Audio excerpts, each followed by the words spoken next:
day 5 of my Post-it Daily Challenge. What I wanted to talk to you about today, or what I wanted to share, was how I transitioned from being a freelancer, a freelance quantity surveyor, to actually running and owning a business that can scale. Now, for a couple of years, I worked as a freelancer and basically self-employed. And what I found was I was still delivering technical work, submitting technical work, in much the same way as I did when I was an employee. Now, the problem with that is that you can only deliver a certain amount of work without then outsourcing or employing people. Employing people is very difficult, particularly other chartered surveyors, because you'll find if you do that, it's very difficult to make a profit. If you employ a graduate or an intermediate, you're spending time with them, training them, making sure that their work is done properly, and then delivering your own work. And I've heard it said to me many times, by the time I delegate something, I could have done it myself, and so they end up doing stuff themselves. Well, this kind of happened to me, and this was my situation. And I did get to the stage where I wanted to scale the business. I wanted to be a proper business owner rather than just a freelancer, somebody giving myself a job, basically. And externally, that's very difficult. It's very difficult to break out of.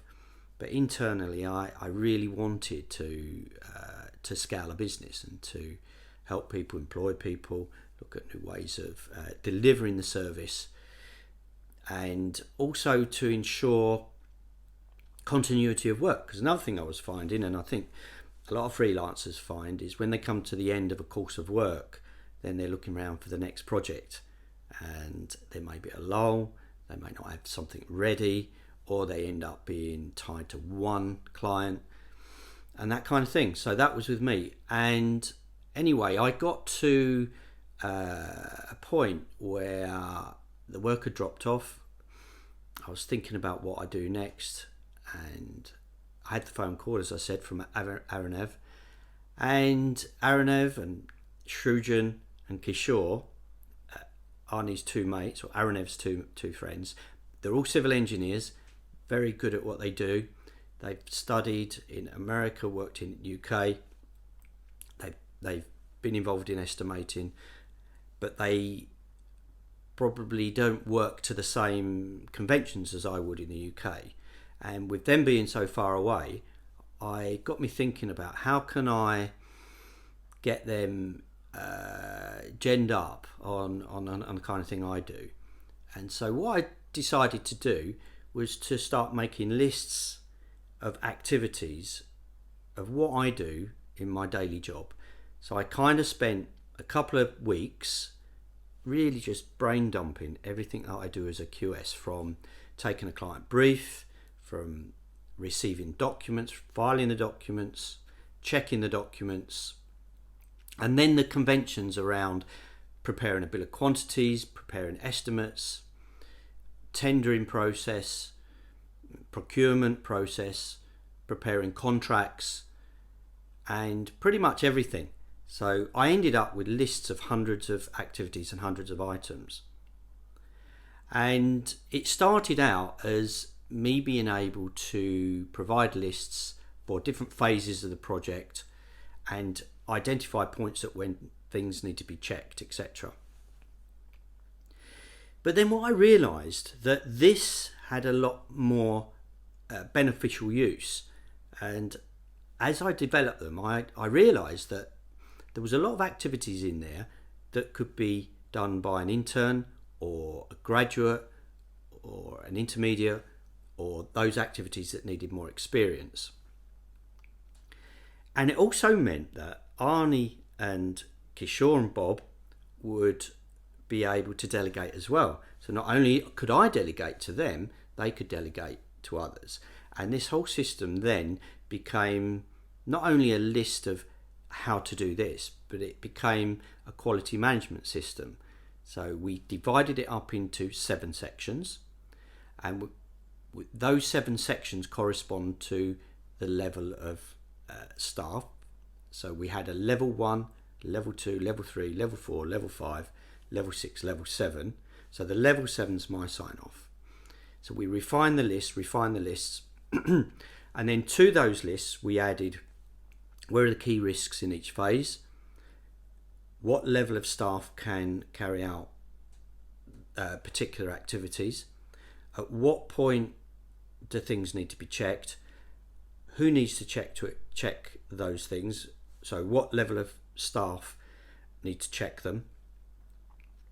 And then it started to become more comprehensive. And what it meant was that somebody could join our company and within a very short period of time, going through the QMS system, they would very soon know what their roles and responsibilities were, what level they were responsible for, and they could see their career path and journey. So a level 1 would come in and be responsible for certain tasks. That might be ensuring that documents are placed in the right location on the system. It might be that they'd be uploading the names of the team that were to be working on a particular project, making sure the details of the project, the client details were right on a project, to the next phase, which would be confirming a client's brief. Now that may go to a level 4 or a level 5 within the business, and a level 4 would be responsible for checking certain things. Now also the lists could take in conventions such as the new rules of measurement, so those conventions would be there, and it formulated a whole structure.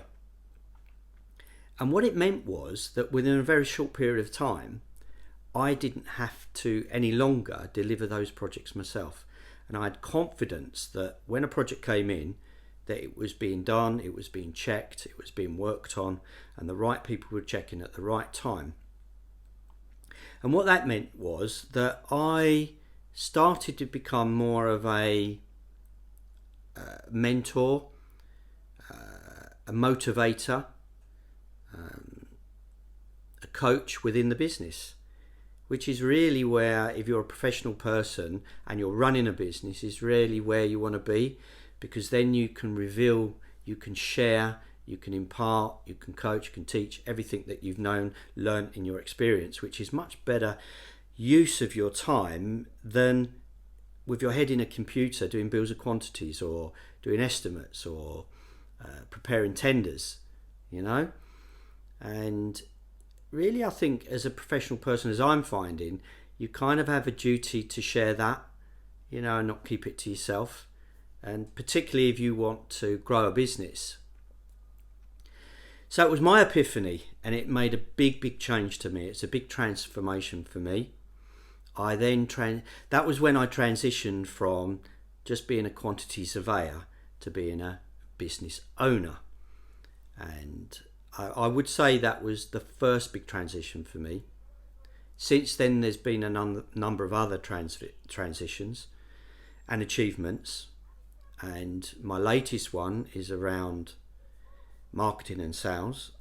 And I realised that really, if you don't know about marketing and sales, you really haven't got a business as such. So that's what I'm working on at the moment. But certainly, if you are a freelancer or self-employed, whether you're an accountant, a quantity surveyor, even a bricklayer or carpenter, and you want to scale a business, one easy step that you can take is to sit down with a pen and paper and write down what you do in your job on a daily basis, from when you get up in the morning to when you finish work in the afternoon. Write down lists for different types of projects, write down lists for different stages of the projects, and then take a pen and tick the items that you can safely feel that you can delegate to a person with the adequate right amount of experience. And then get people in place that can check that work. And you'll find that you don't necessarily have to be involved in everything. You may do it first. I think you'll probably say, well, I need to still do this, this and this. But as your partners, staff become more familiar with the system, you'll find that they'll do the checking. They'll carry out tasks that you may have even held close to your chest. That's a big thing to let go of. So basically you're letting go of the technical side of what you do. And then it's about self-development, is where do you go from there? And for me, a lot of it's been self-development. How can I learn to bring out the experience that's within me that I can share with others? And that has to be learned as well. Even once I'd given the lists, I still didn't know how to bring out what I knew, and I'm still learning that. And that is an art and a skill.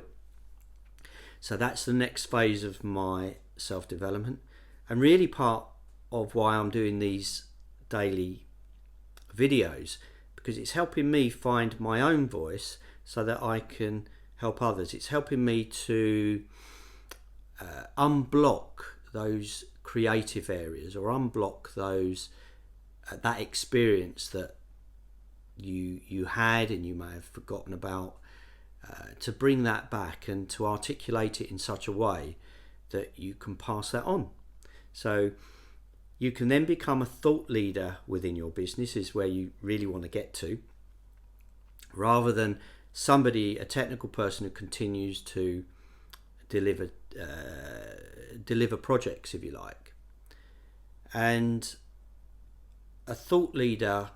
being a thought leader is not something that, in your own business, is not something that happens overnight. It's something you have to work on and develop yourself. You have to unblock all those creative blocks, deal with your self-confidence issues, and that's what I've done. I've had to deal with my self-confidence, and I still am. So that is my epiphany in my business, and I think that was a big milestone for me. And I thought I'd share that with you, because it may be helpful to you if you're in that same place as a freelancer, to get you started on the road to becoming a business owner. Well, I hope that's been helpful to you, and I'll share some more about other things that have happened to me and helped me to grow as a business person, and I'll keep you informed on how I get on in my own self-development. So this is Stuart Davidson signing out, and I'll see you in the next